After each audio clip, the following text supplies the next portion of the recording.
헌정 위기와 법치주의의 역설. 현대 민주주의에서 법치주의는 국가의 근간입니다. 이는 권력의 남용을 방지하고 국민의 자유와 권리를 보장하기 위한 최소한의 안전장치로 기능합니다. 특히 적법 절차 원칙은 법치주의의 핵심 요소로 공정한 절차를 통해 모든 국민이 법 앞에 평등한 대우를 받을 권리를 제공합니다. 그러나 최근 대한민국에서 벌어지고 있는 공수처와 대통령에 대한 수사를 둘러싼 논란은 이러한 법치주의의 본질을 다시금 되돌아보게 합니다. 공수처의 한계와 위헌적 논란. 공수처는 고위공직자의 범죄를 엄정하게 수사하겠다는 의도로 설립되었습니다. 그러나 현실에서는 정치적 중립성을 의심받으며 야당의 하명 수사기관으로 변질되었다는 비판이 이어지고 있습니다. 특히 현직 대통령에 대한 수사를 진행하면서 적법 절차를 무시하고 군사기밀 유출, 불법 체포 등 여러 위법 행위를 저질렀다는 주장은 공수처의 정당성을 크게 훼손합니다. 헌법 제84조는 재임 중 대통령의 형사상 소출을 제한하고 있으며 대통령에 대한 수사는 극히 제한적으로 이루어져야 합니다. 하지만 공수처는 대통령의 직권남용죄 수사를 근거로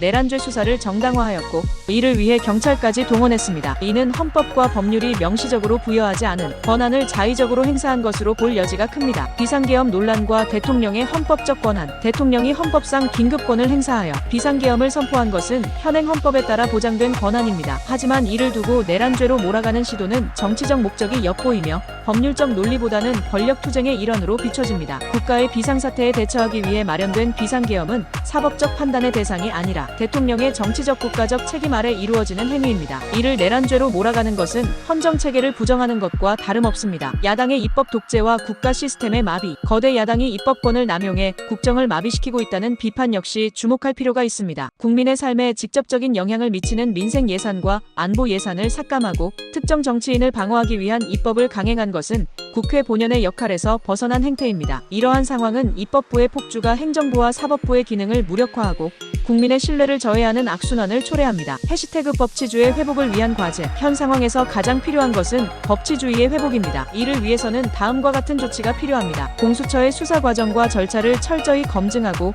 위법 행위가 드러날 경우 엄중히 책임을 물어야 합니다. 대통령에 대한 수사는 헌법과 법률이 정한 절차에 따라 이루어져야 하며 정치적 목적을 위한 과잉 수사를 지양해야 합니다. 입법부는 헌법적 책무를 다시금 성찰하고 국정 안정과 국민의 삶을 위한 실질적인 역할에 집중해야 합니다. 법치는 민주주의의 기초이며 이를 흔드는 행위는 곧 국가의 뿌리를 흔드는 일입니다. 정치적 이익과 권력 투쟁이 아니라 국민과 국가의 미래를 위해 헌정 질서를 바로 세우는 성숙한 정치가 필요한 때입니다.